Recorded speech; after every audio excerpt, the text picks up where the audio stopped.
all the evidence would be the same, and we argue that it would be a trial by proxy.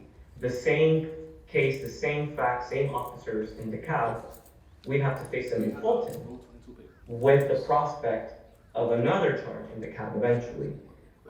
And our position is if the state intends to proceed with the DeKalb charges, it has been able to for over 3 years.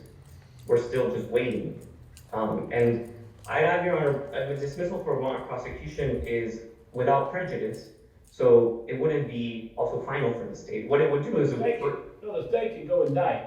Exactly. And what it would do is it would free up the docket, avoid more of these hearings, avoid 60 lawyers emailing Mr. Fowler for bond modifications. Because frankly, I'm one of them. And yeah, it would clear up the docket, and we can focus on the RICO case, which the state is prosecuting clearly. Yeah, I mean, that's where the hard cutting is, the RICO, it doesn't appear to me to be. Okay, all right. So that's our first motion. All right. I'm not sure if the court would like to hear from Mr. Fowler, or I can continue. What do you say, Mr. Fowler? You want to come in there, or you want to wait? Sure. All right. Sure, I'll jump in now. So let me give the court a little bit of background. I don't know how much the court knows about this case or how much the court doesn't know. I'm guessing the court kind of has sort of a view from 30,000 feet of what this case might be about. There have been hundreds of incidents involving people in this extremist movement. Property damage, shooting at police officers, shooting at citizens, injuring citizens. We have over 50 arsons. At one point, one of the major incidents involving some of these defendants involves attempting to burn down one of the big kind of legs that holds up power lines that go to Grady Hospital. So Grady Hospital would have lost all power. And all of this was done in that day. They attempted to attack police. Over 150 to 200 people gathered together, nearly dressed in all black from head to toe. Some were wearing camouflage. A few people were wearing a few other colors. Everybody except for one person covered their face. That sounds like ICE to me, but go ahead. Might be, but I mean the difference here is that they acted in a lawful manner. The difference here is that these defendants were just trying to go burn down a whole bunch of stuff. I remember all that. I got all that part. Yeah, but I'm only dealing with 13 or 16. So of the 100 and so, I don't know that there were 100 were arrested, or just the ones that had gasoline on their hands. Yeah, I do remember that, but I think the training center is now built up and running. It is, yes. And I don't know, I don't know that it's on the top of the news cycle anymore, because I don't see it in the paper with some of these, as you would call them, defendants, terrorists.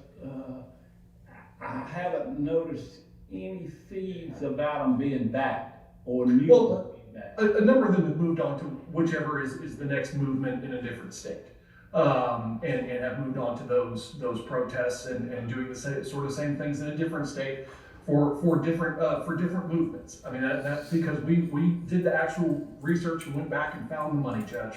That's what we did, as people have said. We went back and we did that, and we found parts of the way of doing that. I'm glad you brought that up, because part that was really critical here, and the reason why we haven't moved into DeKalb is because there's two major things that we're waiting on. Because the DeKalb case, even though a lot of the facts are similar, is different than the Fulton case, and here's why.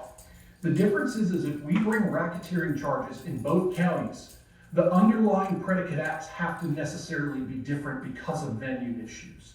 That is the big difference there. And so when we bring those, we have to have there's a different venue provision. So what we're charging in Fulton is a heck of a lot easier because a lot of it is on video. We caught people with incendiary devices trying to burn down skyscrapers, those sorts of things. So it's a lot easier over there when you use subsection C, the conspiracy to commit racketeering, to prove those underlying predicate acts.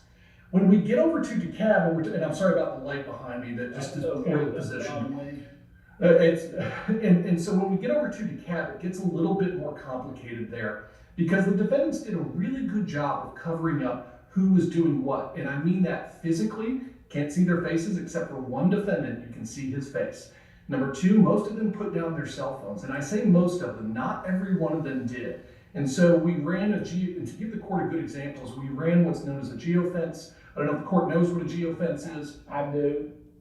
We ran a I still got geofence. CCR, but go ahead. We ran a geofence over the 150 to 200 people that all marched together, attacked police, and tried to burn down and burned a whole bunch of stuff and did that. And do you know how many cell phones we got from that geofence? 2. And so that shows the planning that we're talking about and the amount of OPSEC that they were using to try to avoid being caught. Not to mention they had pre-planned all of this out.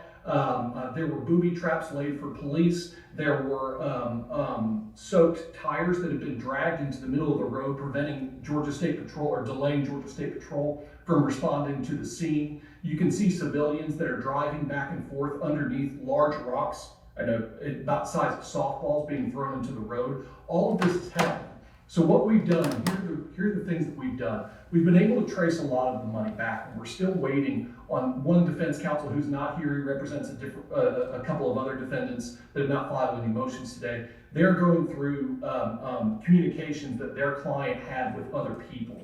We're waiting on a filter team to get through that. And when they're finished with that, then we can look through it and see the communications between the defendants. But I don't understand, it's just been going on for 3 years.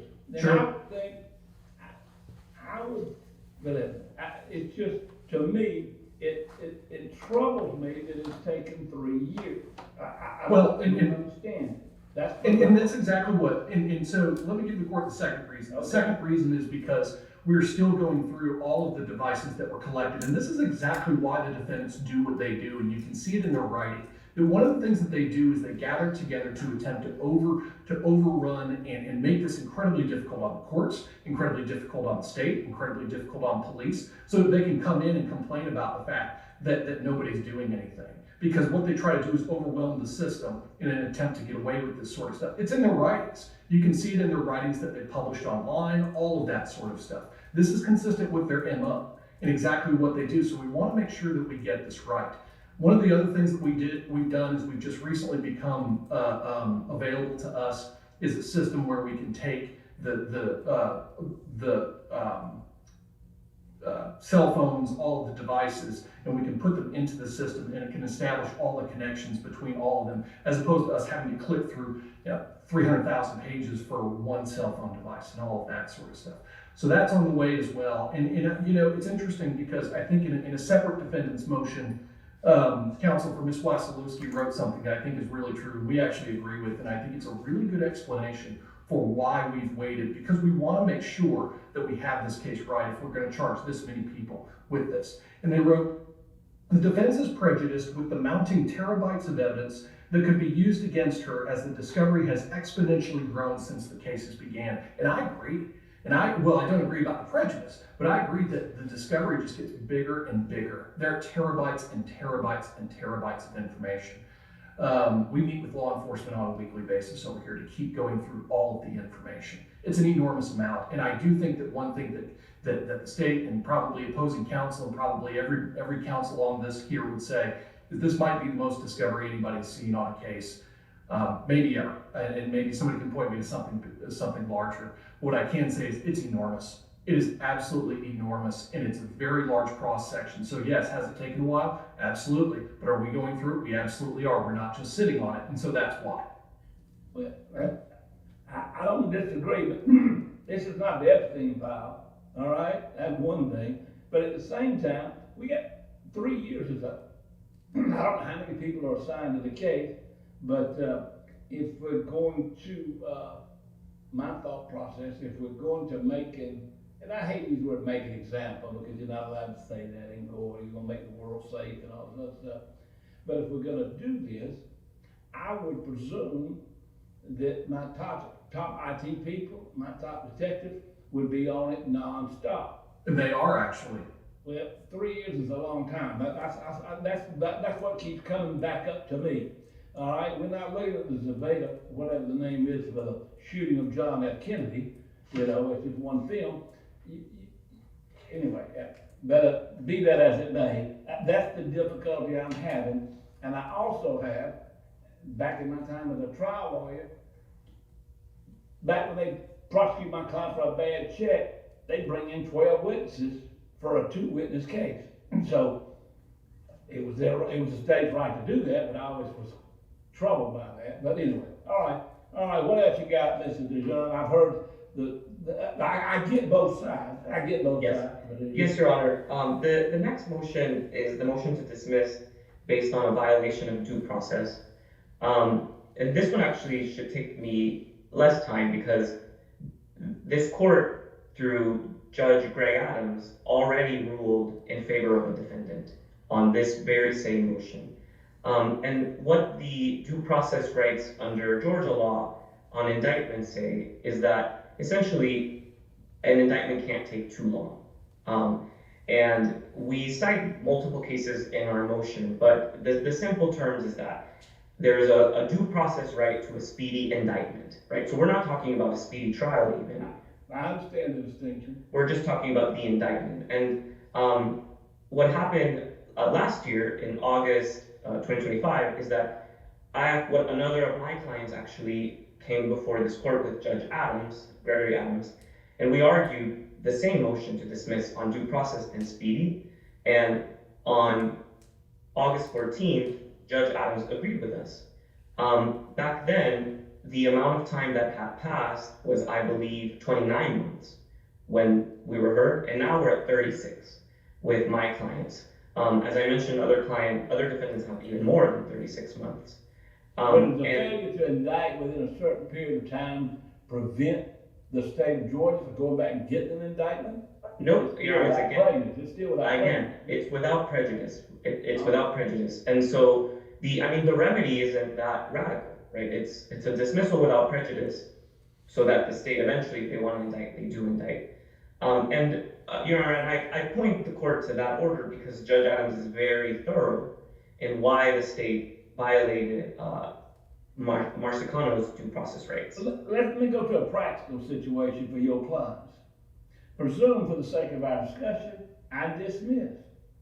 And then guess what happens? They get indicted. And what happens when they get indicted? They get rearrested. Yes, Your Honor. They have to post a bond again. And we go through the process, and then y'all find a younger senior judge, because by then I'll be a lot older. Then you get a younger senior, we go through the same deal. Yes, Your Honor. The difference is that with an indictment, we can actually fight the case. We can demand statutory speedy. We can file demurrers. We can file motions to suppress. The same facts are being litigated in Fulton County. This is the same discovery. What troubles me, and we heard similar arguments during Marcicano's motion to dismiss, is this idea that the investigation is still ongoing. But there's a case in Georgia Supreme Court, Manley v. State, 281 GA 466. And this case is all about due process delays on an indictment.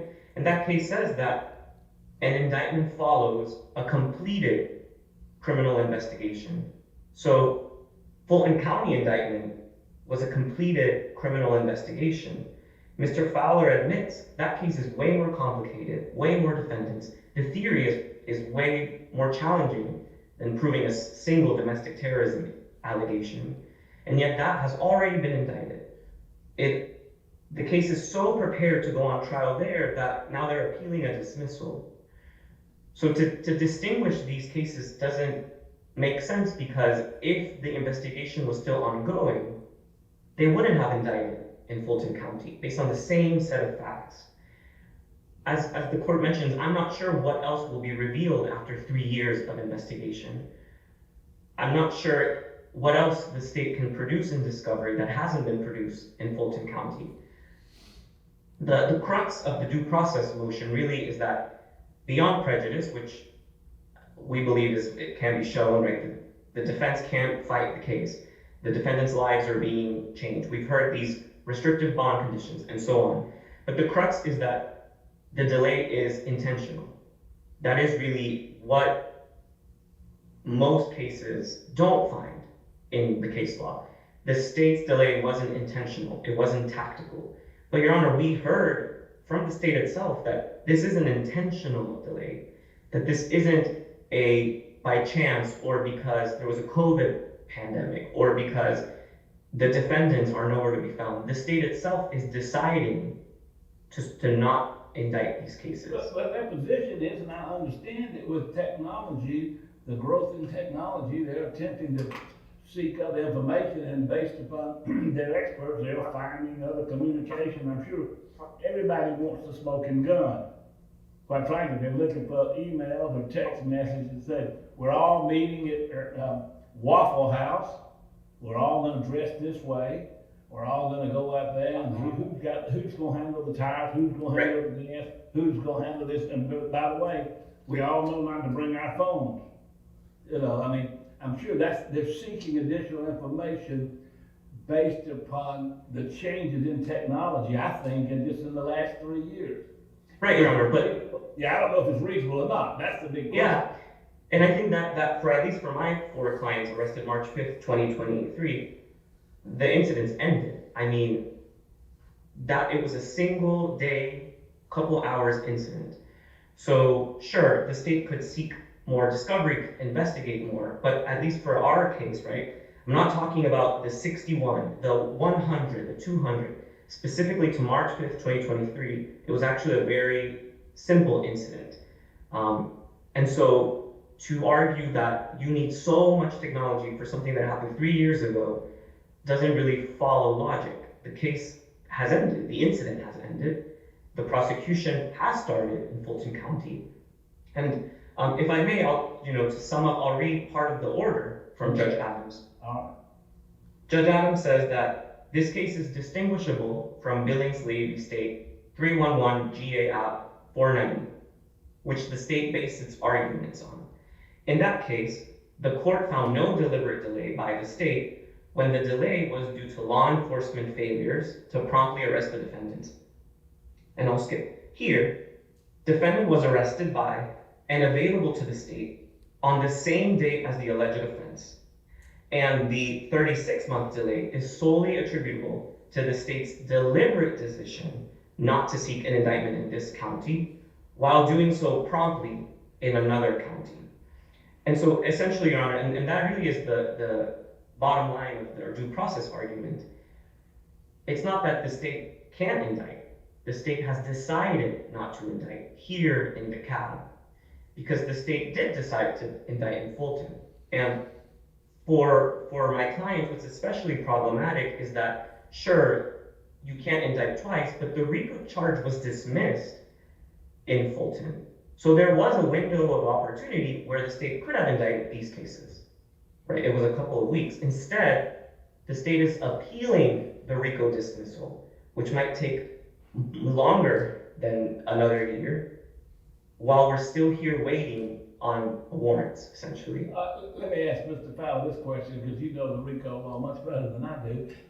Is it restricted to Fulton County? Because that's the only place a RICO can be brought, or can it be brought in any county based upon the underlying facts? In any county where you can establish 2 predicate acts or more, you can bring a racketeering charge. But why not go ahead, the I'm county? sorry. So, like, I guess from a practical standpoint, other than the courthouse is pretty close to your office, why not bring the RICO in DeKalb when you have all these underlying charges? Because I think the property itself, isn't it DeKalb County? Yes, the property itself. Yeah. Yes. Which is where the predicate act had to have occurred for the criminal trespass, I presume, and the burning of the tires and attempting to burn, all that took place in DeKalb County. That limited incident on March 5th, and the arrest occurred overnight into March 6th. Right. The crime occurred on the 5th, and the arrest, Right. I think, were I before got that one. Didn't the majority of the act, well, I guess. that day, I don't know yes. enough about the underlying. But we've got to also remember how many potential incidents are admissible here, and that's part of it too, because the gravamen of that March 5th day, and I called it a simple incident. I completely could not disagree with that statement more. I would say that with respect to counsel. It is an enormously complex incident, enormously complex. When you have 150 to 200 people coordinating, marching, attacking police, and setting arsons on, and committing multiple arsons, and then fleeing the jurisdiction and attacking Georgia State Patrol to the point that there's an open line. You can hear one of Georgia State Patrol officers say that this is no longer a non-lethal incident. They were firing explosives at police officers that day with masks covered, and there was clear communication. One thing we do have from one defendant's phone who actually is on this calendar today is we can see that there was a signal group chat in there and that multiple defendants were in there. This sounds like January 6th, and that was one of those guys are walking free. But I understand the distinction.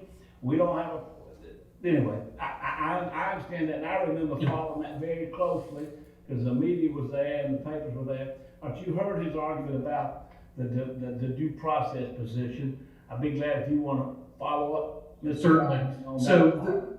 the thing that the order did not address is exactly that. It is the order did not address the fact that the underlying predicate acts have to be different in different counties. And so that is what is the reason for the delay in DeKalb, is that the underlying case in DeKalb is a much more difficult case to prosecute. Well, I won't call it difficult. I'll call it much more intricate and far more complex than the one in Fulton County. And that is the difference. Even though the facts are largely similar, if you actually take a look at the Fulton County indictment, and you can if you want to, Judge, it's long, no doubt about it. If you look at the overt acts and furtherance of the conspiracy, they're actually relatively simple in a lot of ways. But if you go back to what we have to prove in DeKalb County, if you look at it becomes a lot more complicated. And that's why we've waited in DeKalb County to do that. And counsel sort of says, well, they're intentionally not indicting yet. Well, that's right. Because we have to be able to prove the case beyond a reasonable doubt in DeKalb County with a completed investigation. And so to say that the decision should be something else, should be that it should be as a result of something other than a deliberate choice of when to indict. Every prosecutor should make a deliberate choice of when to indict or when not to indict. That's a deliberate choice on every single case. I got that, but it doesn't stop you from indicting at any time, whether I dismiss it or not. All right, if I dismiss it, I don't know what I'm gonna do. And I want to tell everybody, you're gonna have about 30 days if you want to send me a letter brief. I don't like to use the word letter brief because everybody thinks I need to write a book. All right, I read War and Peace once. I don't want to read it again. So, a few pages, because, some of the questions I ask, you might say, what do you want, and so I will give everybody ample time to send me anything you want to follow up on. That's up to y'all. But going back to that, Mr. Fowler, don't you think that, what is the problem by dismissing it? Does it change your status and the ability to indict? And I don't think it does. It just, what does it do? What does it do to y'all, to the state? Well, these defendants have bond conditions for a reason. And given that we've recently seen, as of last night, we saw internet posts talking about that they're going to come back, not necessarily these defendants, but that the movement is going to come back and come after the training center again. And, Judge, I'll give you a good example. There's a trial going on in Texas right now, where there's somebody who just testified about the signal group chats, dressing in all black, the black bloc, going after police. It's the same playbook. And so it's not as though these are just your typical defendants who are going to go back along their way. If you read their writings, if you read all of that, this is a long game for them. They will wait for a long time. And so there were posts just last night wanting to go back after it. So the taking away of the dismissal of the charges would take away what I would consider very minimal bond conditions. Well, the bond conditions are almost nothing now. It's sort of like it's not supposed to break the law. I'm on probation. It just means don't break the law. And I don't understand if these communications that y'all are able to intercept, why doesn't the dadgum Department of Justice, because these are federal offenses, because they're crossing state lines, get up? Well, I can't say that. I shouldn't say that. You have an interesting attorney general, but these are almost more federal type cases to me than state, not the one that you're dealing with at this moment. I got that. I understand this case. But the idea of the folks in Texas, and I'm sure there are going to be ones in California, and maybe retirement group in Florida doing all that, but I understand that part. Judge, obviously, activities continue to go on. Obviously, I'm not a federal prosecutor, and I can't speak for the Department of Justice. I will say that the U.S. Attorney, I know him and I respect him. I don't know what they're doing though, and obviously Rule 60 prevents them, if they have any kind of grand jury investigation, they wouldn't even be able to tell me, even kind of wink, wink, nudge, nudge. It would be a violation of their rules, and they wouldn't do that. So I don't But I know. presume that the Attorney General and the Department of U.S. Attorney for even to the districts in Georgia could pick up the phone and say, you got anything going? We got these, what we consider terrorists. I don't want to know the underlying facts, but we're seeing this activity. And maybe I'm wrong about that, but I know prosecutors get together and meet. I know defense attorneys get together and meet. And I would presume that the leaders of law enforcement in the state of Georgia would occasionally pick up the phone, maybe a burner phone, and talk to somebody else, and say, I don't want to know what's going on, but can you tell me? Maybe they can't. Maybe that Rule 60 prevents it completely. So I do know the FBI has assisted us in this investigation. I don't know if they have an open criminal investigation into this. And a lot of times they simply won't tell us for different reasons. And that's ultimately up to them.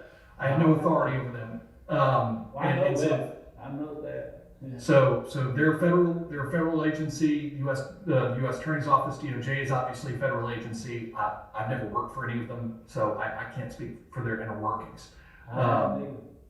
So what I can tell you though, Judge, is that we've gotten some assistance from them here. They have been at some of the incidents. Why they were there, I think, was to offer some assistance. I don't know beyond that. So that's kind of what I can offer. I have limited information from them. And I wish I could give you more answers there, Judge, but I can't.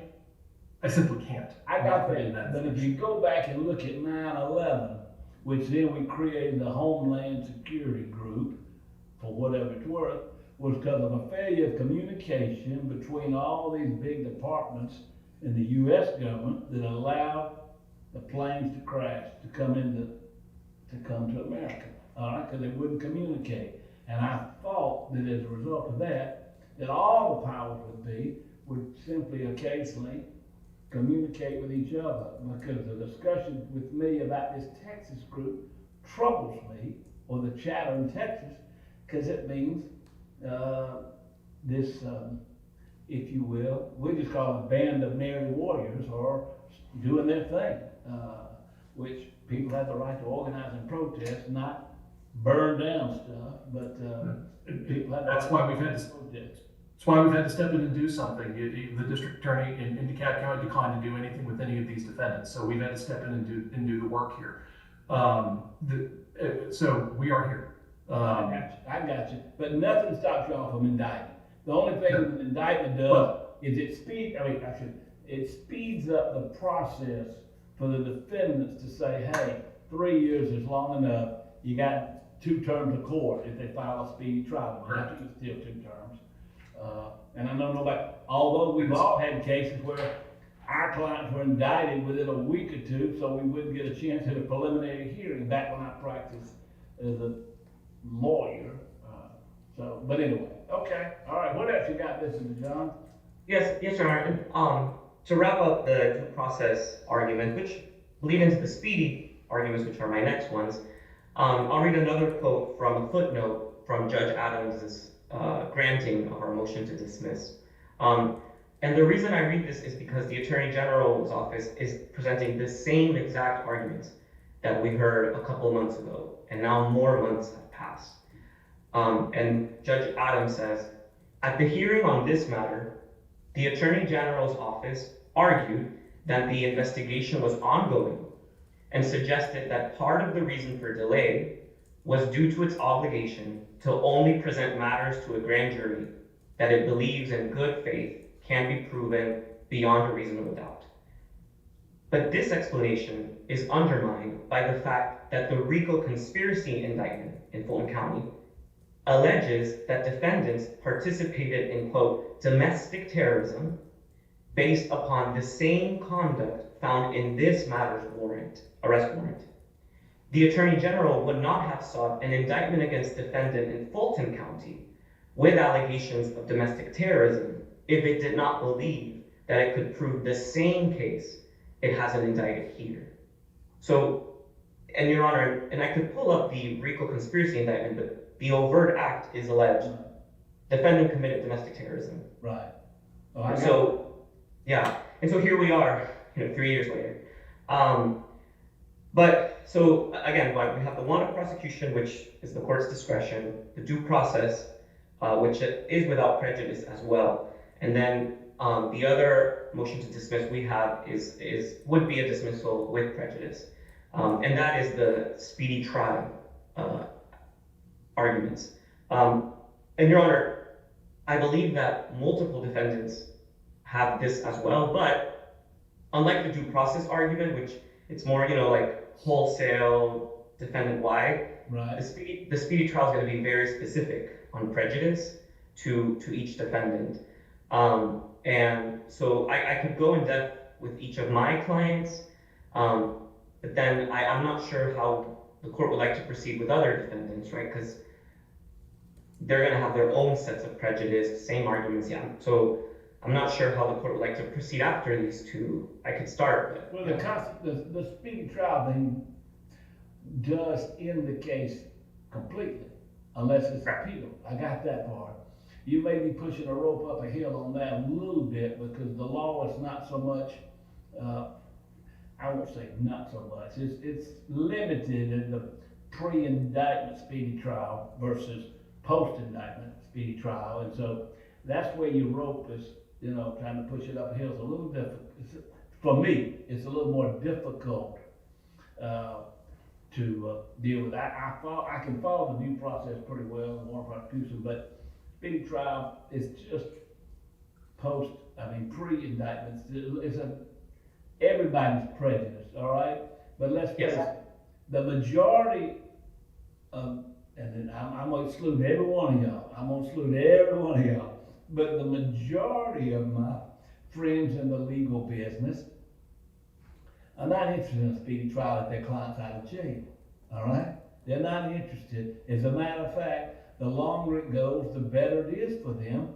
Why? Because they can show they hadn't had any other troubles before, and in the event they want to get the trial, if convicted, they can say to the court, look, judges, we haven't done anything, we've been okay. It sort of works, and sometimes it works in their favor, the length of time it goes prior to trial. So that's just the flip side of that. Yes, Your Honor. And I think that is right. I mean, the defendants are essentially asserting their right. You're correct. Most defense attorneys will say, well, let it sit, right? Let it rot. But the defendants in front of you today are saying, I'm ready, right? And maintain their innocence. I think, and the Barker dogged factors are pretty clear. Your Honor is aware, right? Prejudice to the defense and to the defendant. I think what's different than a regular, and I'll say it right, even an arson case, kidnapping case, is that the charge is domestic terrorism. So my clients have had to endure 3 years of every single record check showing domestic terrorism. And, I could start with Ms. Grimm. This has resulted in her losing her entire career, losing a job offer, losing her health care, almost losing her housing. Her bank account was closed for a little bit. She lost access to her Airbnb account because of this charge. And since this has happened, she's essentially been underemployed, even though she has a really long career as a communications professional. Right. And so, there's no question, there's always prejudice. Correct. Anybody in this situation. I got that part. And what we argue is, the standard is it has to be more prejudice than the regular delay, than the regular charge. Right. And our position is that domestic terrorism, the first time it's ever been used, that statute was with these cases, with the DeKalb County cases from December 2022, ever. In And the state so- of Georgia, in the state of Georgia. In the state of Georgia, Georgia's domestic terrorism statute. Okay. So we have defendants who have this label on their record without indictment, without a way to fight it for years. And so our position is that this is more prejudice than, like I said, an arson, a kidnapping. In fact, the seriousness of this charge, in our opinion, should reflect, right, the way that the government would prosecute it, right? If this was such an intense, serious charge as the state alleges, and we've heard repeatedly, then they would be putting all their efforts into indicting them and prosecuting and taking to trial people they call domestic terrorists. Instead, they go to Fulton County and charge our defendants with a RICO conspiracy. And Your Honor, without exception, all my clients have asserted a speedy trial demand. In fact, right after Judge Farmer orally dismissed the RICO, they all came to DeKalb and said, I'm ready, I want my speedy trial, right? I want to get this over with. And we're still here, no indictment and no trial. It is true that the state has a lot of leeway with, depending on the complexity of the charge, right? The more complex, the more time they have. But again, as Your Honor has said, 3 years is a long, long time. It's a long time, I'll tell you. And the statute of limitations, Your Honor, is 4 years. So this time next year, we might not even need to argue anymore because we're already past it. So even, Your Honor, accepting the state's arguments that they can't do 2 RICOs, right? They have to go through the Fulton one first. If the appellate process plays out next year, we might be here still waiting for an appellate decision, and the DTs have expired. Now here's a question for both of y'all. Does the appellate action pause the statute of limitations, or does the statutes keep running? Not for the defense's position is not for this one. I mean, even the state acknowledges 2 different charges, 2 different counties. Even though domestic terrorism is named as a predicate act in Fulton, our clients have not been indicted, so they haven't had an opportunity to be heard on these domestic terrorisms. And Your Honor. Yeah, but let's just say, for the sake of our discussion, I grant your motion to dismiss, all right? Let's do that. And then it's appealed. We know the statute's 4 years, and it doesn't toll the statute that I can tell that whether, or does it? Does the appellate, the filing doesn't toll the statute? I don't believe so, Your Honor. And there is, in fact, in the due process case law, where things are dismissed without prejudice, right? Once the appellate, sometimes they say, well, this is moot because now it's become a dismissal with prejudice. But again, Your Honor, right, the speedy trial arguments are based on the prejudice specific to the defendants, and it is with prejudice a dismissal. The warrant prosecution and due process is without prejudice.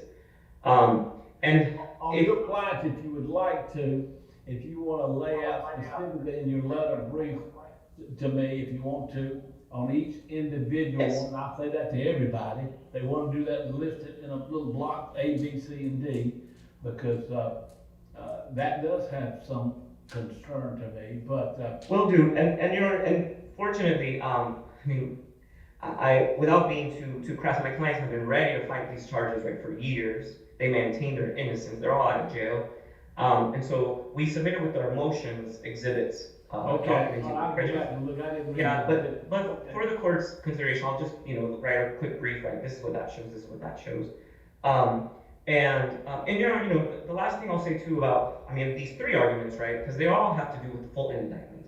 We don't hide the ball, right? They're proceeding in Fulton. We're here 3 years later. The state has even admitted, and this is our position, is that they seem to want to take 2 bites at the apple, and that really is for us where this all boils down to. They want to try this in RICO in Fulton. If it doesn't work out, then maybe they'll come to DeKalb and take another bite at the apple. And that is really the strategy that we say that the state admits is intentional. It's tactical. It's deliberate. Take 1 bite first in Fulton. Maybe it won't work. Maybe it gets thrown out. It did. Now it's on appeal. Let's say they dismiss that right before the statute of limitations. Now they take a second bite of the apple in DeKalb. same evidence, same discovery. So we asked the court to dismiss these charges, not let the state take two bites at the apple, because they should only be allowed one. But here we are in Fulton and DeKalb. And so, Your Honor, for brevity, we'll submit a brief that summarizes the specific prejudice to my four clients. And what I want to do is now, of course, turn over to the state, but to other defense attorneys who might want to argue too. Let's hear back from Mr. Fowler, and then if anybody else wants to pick up on, or piggyback on your arguments, I'd be glad to. And I appreciate y'all sort of putting it all together for me. Mr. Fowler, I'd be glad Thank to you, hear. Judge. This is on the speedy trial prior to indictment, which, as you heard me say, is pretty tough for the court to grant. It is a high bar, Your Honor. I would note just I'm not sure that anybody has said it yet, but it is 3 years, and under the case law, once you reach 1 year, it does become presumptive. So I did want to put that out there and acknowledge that. I don't, just like counsel, I'm not going to hide the ball. That's just the way it is. The reasons for delay, I would suggest, are kind of twofold. Number one, as we've said, the investigation on the DeKalb side is still ongoing because of the underlines on the racketeering. And the way that we have to prove that is very different from the Fulton case. And again, one of the things that I appreciate counsel talking about it is the completion of an investigation, because we are still waiting on those documents to be produced from defense counsel. And we can't have access to them until they do. And again, it's not a lawyer that's on this Zoom, so I know he can't speak for that. But we are waiting on that as well. That and a few more of the cell phone items. Defendant, and these folks are not going to be tried. Maybe you're going to try to try them all jointly in DeKalb County. There's not room for that. I don't know if you're going to. I don't know if y'all going to do like they did this. All those teachers in Fulton County, put them in a high school, which is troubling to me to try 20 at one time.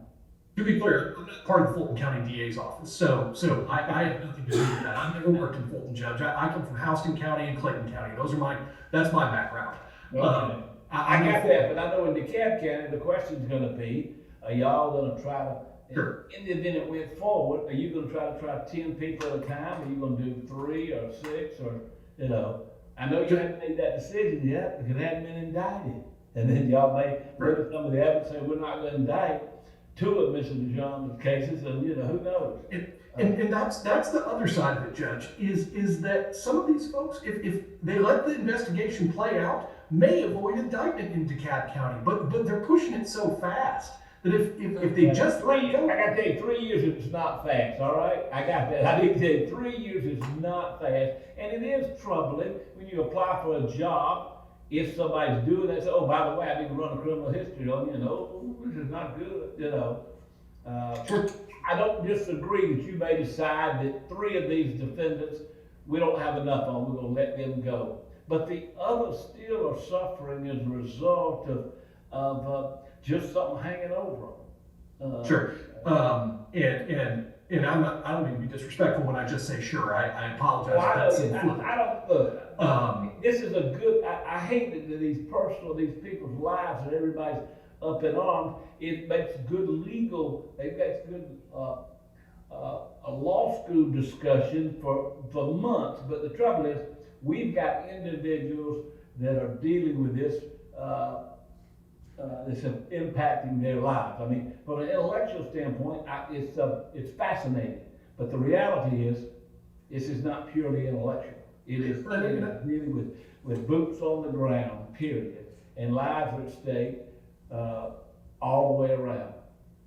And that's why we're doing the work, Judge, and that's why we're having to meet at least once a week and go through all of this and wait on these documents, because we want to make sure that we get it right. But you're right about the bar being high on this particular motion, and there's a reason that it is. The reason is because it is with prejudice. And so this court has already heard most of it. The assertion of the right is slightly different for each defendant. I know the counsel said that they wanted to tackle the charges as soon as possible. They had a right to file a speedy in Fulton, and they didn't.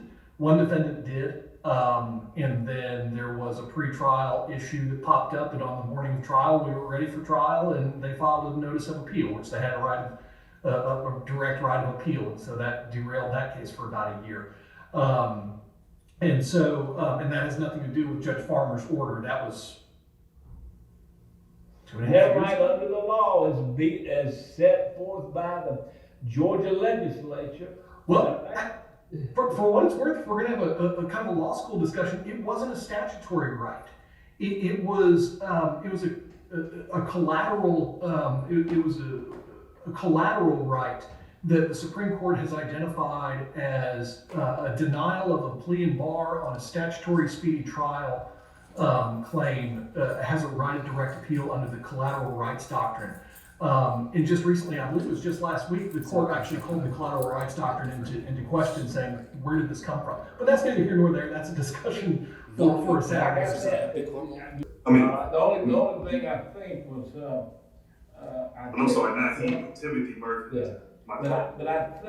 I think on one of the bond conditions I left, and don't go within 150 feet of the training center. That's fine. Everything else comes off. Yeah, I got, yeah.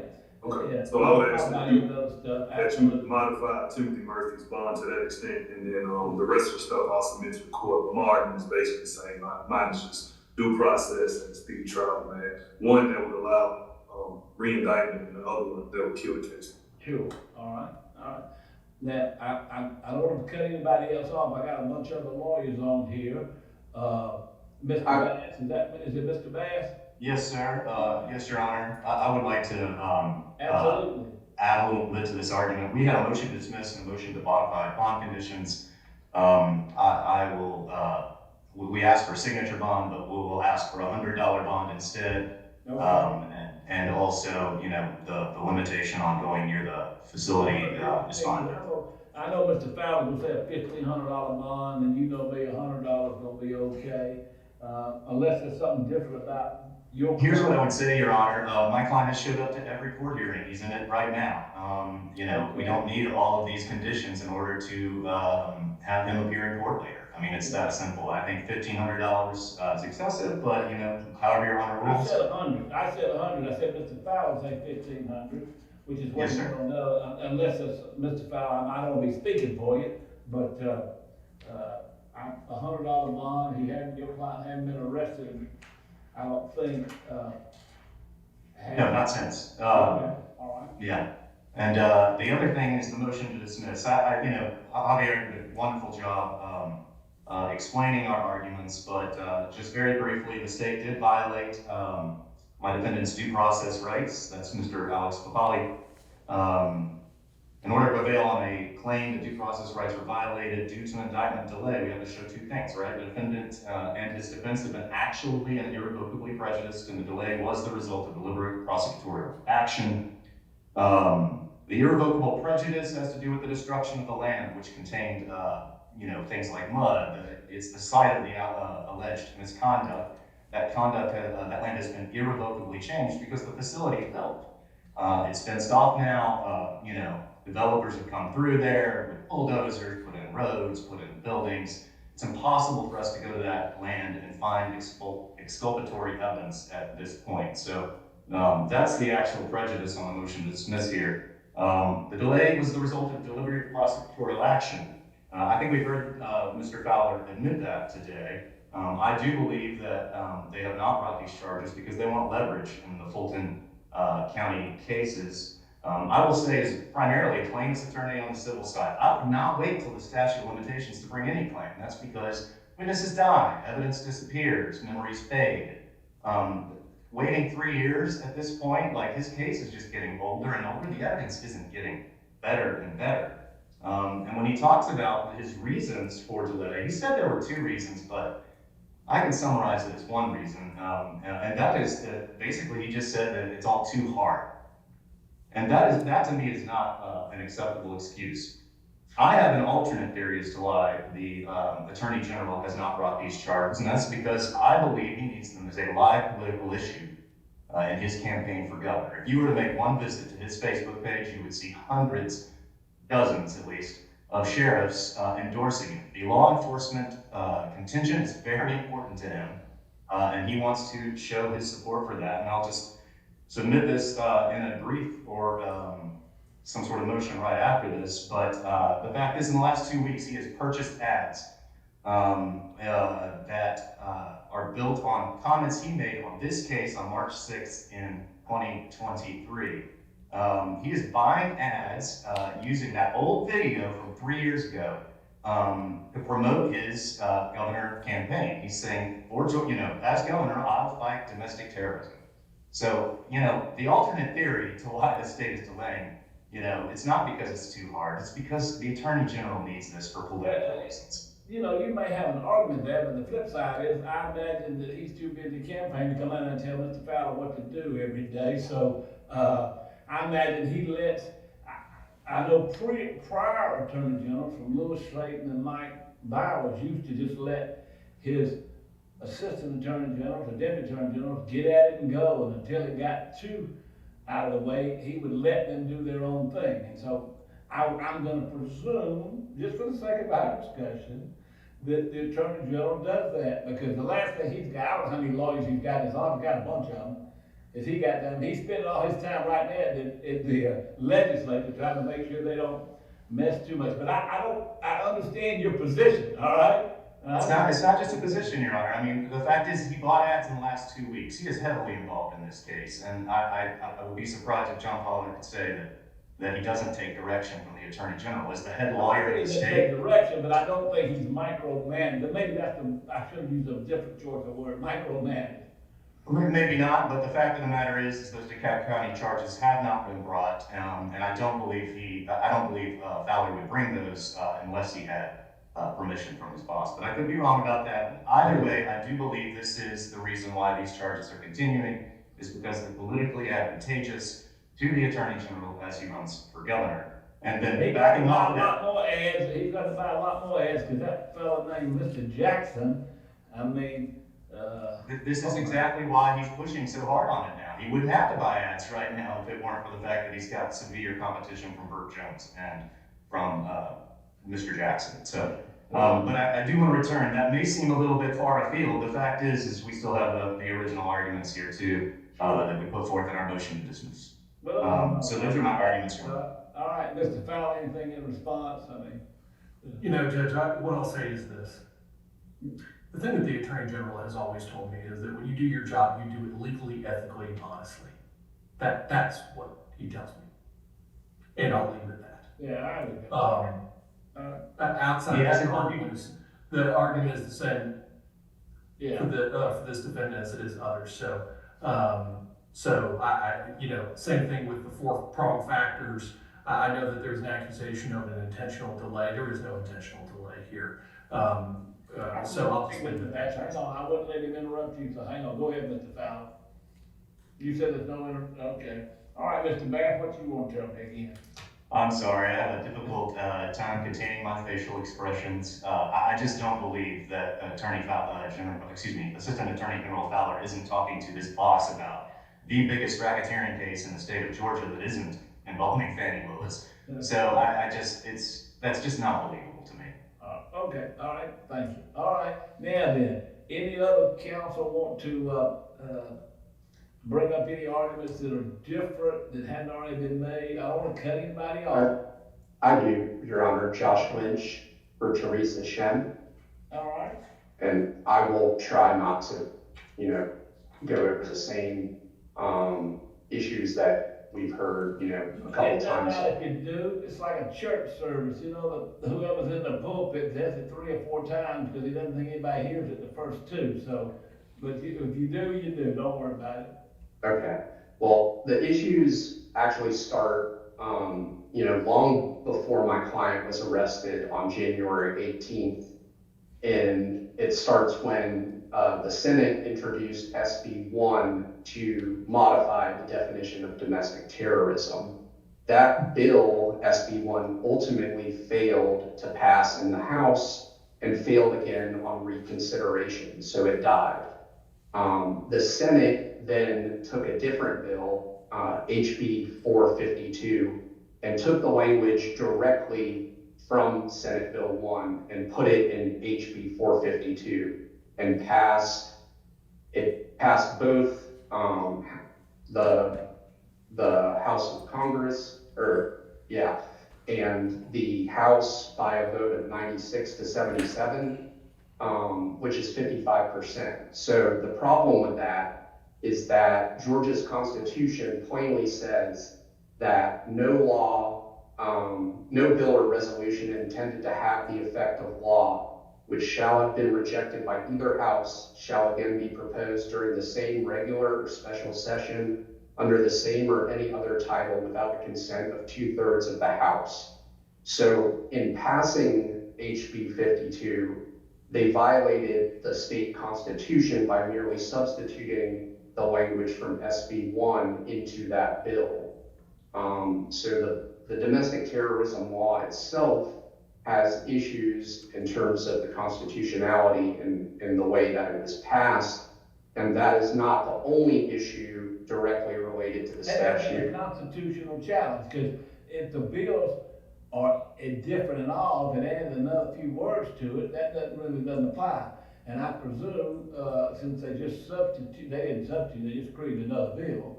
I understand when there's gotta be a 2/3 majority of 120 in the House, but, you know, it wasn't done on a motion reconsideration when the bill failed. Whoever voted on the losing side had to make a motion of reconsideration. So have you made a constitutional challenge to that bill coming into effect at the appropriate jurisdiction? So there is in Fulton, on appeal, an argument related to the passage of the bill, yes. But I did want to highlight that, you know, in this matter, because they're charged with domestic terrorism in DeKalb County, my client is, and additionally criminal trespass. But that's another issue I wanted to touch on, because the domestic terrorism statute requires an underlying felony or an attempt to commit a felony. And my client was only charged with a misdemeanor criminal trespass. And on January 18th, when they were arrested in a public park during the day, and charged with domestic terrorism, but no underlying felony as required by the statute. So the statute of limitations has run on the misdemeanor criminal trespass, and now we only have the domestic terrorism standing, and there's no underlying felony alleged against my client in DeKalb County. So I think on its face, the state didn't meet the requirements of the domestic terrorism statute, and the specific prejudices to my client, you know, beyond being arrested and placed in jail, her bank, Chase Bank, closed her bank account, and these are things that the state stipulated to, and I submitted to Ms. Hill. Right-wing tabloids and social media accounts made articles about her, claiming her parents were wealthy, sort of, you know, pharmacy executives, and kind of revealed all sorts of personal information about her, called her a domestic terrorist, and she is a licensed master social worker in the state of New York. And each year she has to report to the governing body about the charges against her to renew her license. And the first thing people see when they search her is domestic terrorism and these articles defaming her, despite the fact that she was arrested in a public park and that the state has not articulated in DeKalb County any underlying felony that is required by the domestic terrorism statute. So that is the prejudice specific to her, and she did file for a speedy trial on April 2nd, 2024, and that's why we are asking the court to dismiss due to the length of delay, which we believe was a strategic decision on behalf of the state of Georgia. And the DeKalb DA, Sherry Boston, as you know, withdrew due to the problems mentioned by counsel for the co-defendants, and mostly because she did not believe that the case should move forward. And I think the facts specific to my client, I outlined in my motion, have some issues in terms of the warrants that were taken out against her. And I believe that the errors in the warrants entitle my client to a hearing on these material deficiencies because first it states that she was inaccurately arrested on private property, but in fact she was in a public park that was open to the public up until the March 24th, 2023 executive order by the DeKalb CEO that closed it. The warrant states that she was arrested at 1600 Constitutional Road, but in the documents provided to defense through discovery, it states DeKalb County property, which would have been public property. The warrant also states she was arrested on property posted with no trespassing signs, but if you access the Google Street View from the period of time, January 2023, no signs with no trespassing were present either at the entrance to the property or the side of the property itself. And the warrant states the timeline was between 8 and 5 p.m., which would have been a time that the park was open. So all of these things were erroneously stated in the warrant, along with the fact that she was not charged with a predicate felony. The domestic terrorism warrant also didn't specify with any sort of, details about what was the basis for the allegations against my client, beyond generalized statements about being a part of a movement, or this movement had, made these sorts of threats or things like that, but there was no specificity as to what my client was doing, when she was arrested, that fell under the domestic terrorism statute, because it didn't include a felony that was required by the statute. So because of all of these things, we are asking the court obviously to dismiss, but if the court is not willing to do so, we would ask for a hearing on these material defects in the warrant pursuant to Franks v. Delaware. And essentially, to prevail on a Franks challenge, the defendant has to make a substantial preliminary showing that a false statement knowingly and intentionally or with reckless disregard for the truth was included in the warrant. And I think here, I've laid out my case for that, and that these false statements were necessary to the finding of probable cause. I think if you remove the false statements from the warrant, probable cause would not be met. So at the very least, we would want a hearing on that, and we're happy to brief that issue as well. But we think that the case should be dismissed for the fact that my client has asserted her speedy trial right, renewed that demand, and we're 3 years from the date of her arrest, over 3 years, and the case has still not been prosecuted. The scene of the allegations has been totally destroyed and altered, which we all think prejudice all defendants, but also my client specifically, for the reasons that I highlighted. Let me ask you one question before I go to Mr. Fowler. Back to the issue that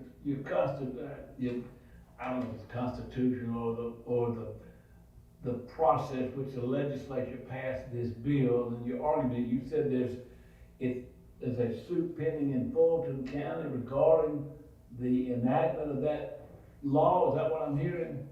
That's correct. Okay. And is it still pending in the Superior Court, or has it been ruled on and then moved up to the appellate courts? Yeah, the Superior Court denied the motion, and it has been appealed. Okay. Now this is kind of a stupid question. Did it go to the Court of Appeals, or did it automatically go to the Supreme Court based upon what the arguments were? I believe it's at the Court of Appeals. Okay, all right, okay. Mr. Fowler, I'll be glad to hear from you. Certainly, Judge. The argument on the speedy trial is because these defendants are so similarly situated. I think the big difference for Mr. Lynch's client is that she did assert her right a little bit earlier. In other words, I believe April of 2024, so I do believe that she asserted hers a little bit earlier, but I don't think that it's sufficient to meet the high bar that it is. And I'm not sure, in Mr. Lynch, maybe you can help me here. I know that there was a separate challenge to the domestic terrorism statute. There have actually been two. There was one that occurred in the criminal case in front of Judge Farmer, and I think I read somewhere that there's another challenge to it, and I might be wrong about that. And maybe Mr. Lynch can clarify. I honestly don't know if there. I think there was a second one, but the one in front of Judge Farmer declined to declare it unconstitutional, and then there was a petition. He certified one question from that about the constitutionality of that statute. The Supreme Court declined to take that up. Now, I don't recall whether that was the question that was certified. I think the question may have been a little bit different, but Mr. Lynch may be able to, and I don't have, go ahead, I see you just unmuted, so I'm not sure if you're talking about the other one or the one in front of Judge Farmer. I think there were two issues regarding domestic terrorism. The first was the constitutionality. The second was whether the Attorney General had the authority to bring domestic terrorism charges, similar to the argument that was made for RICO that Judge Farmer did dismiss the count. And I am not clear on which one of those was denied by the Supreme Court, but I can check on that and update. I apologize, I didn't mean to interrupt you. Judge, I think maybe we can just clarify it in our letter briefly. Okay. I believe that the Supreme Court did not take up the issue involving domestic terrorism statute. The court, because Judge Farmer certified two different issues, is really sort of the crux of why things are getting a little bit confusing. When Judge Farmer dismissed the charges, he said that the Attorney General, pursuant to our statute, did not have authority to bring his charges. We obviously disagree. He certified that question. And it was certified to the Court of Appeals. We filed our application with the Court of Appeals. The Court of Appeals has accepted the application and granted that. And so we're just waiting on the Fulton County to get that up there.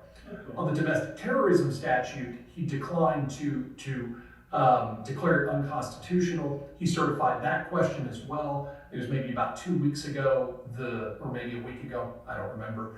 The Supreme Court declined to take that up. Now, what I think where I'm a little bit confused is I think I read somewhere that there is another challenge somewhere to the domestic terrorism statute. It is not in the criminal case. I believe that there's just a general challenge, and maybe in Fulton, I think. I won't bet any money on it, but I don't gamble anyway. So that's I think we can clarify it in the brief if that's okay with the court. Sure. It hadn't been ruled upon in a manner that basically says it's unconstitutional.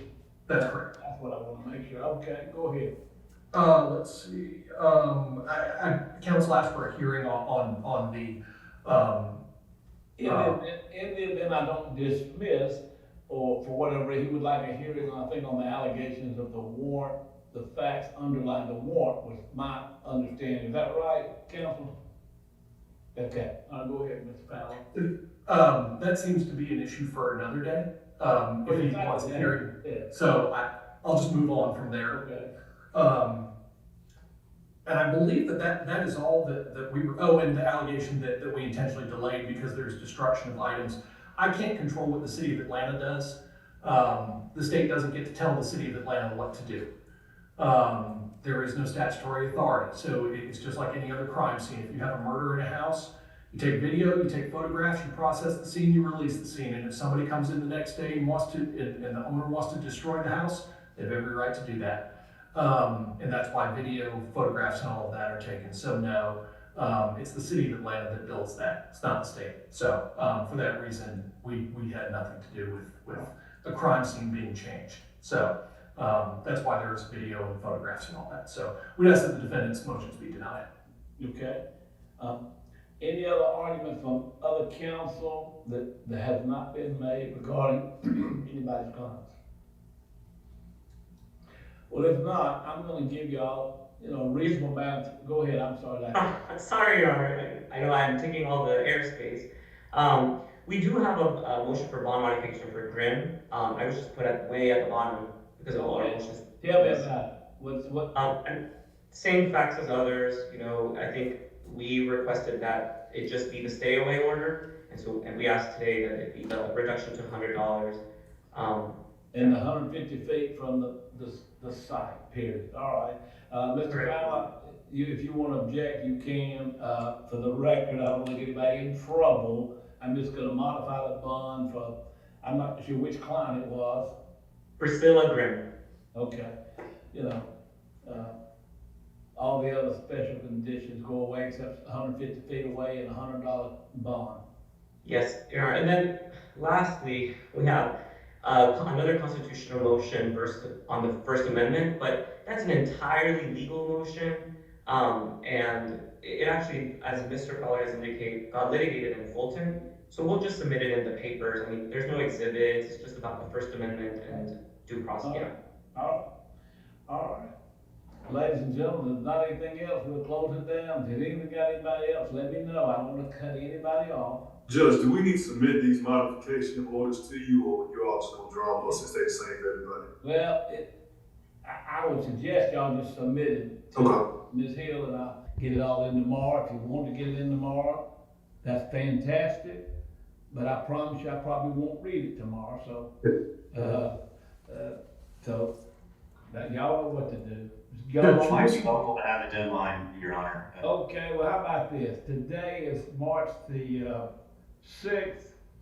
How about by April 1st? Does that give you enough time? Yes, sir. April Fools. I didn't say that. I just said April 1st. Everybody's got to have a sense of humor in this line of work. If you don't, then I'm sorry for you. All right? Because the law is crazy. And anyway, that's it. Thank you very much. Good to see you. Judge, should we submit them to Ms. Hill? Absolutely. Okay. I don't open emails. As a matter of fact, I got a text yesterday, I'm sure it's a scam, that I got a parking violation in the city of Atlanta. I'm thinking, first I looked and said, have I been to the city? And I have, but I decided I would let that scam go on to somebody else, all right? So I'll just tell y'all, if y'all get one, don't pay it. Don't do that QR code, or you're gonna have some trouble. I'll quote you in court, Your Honor.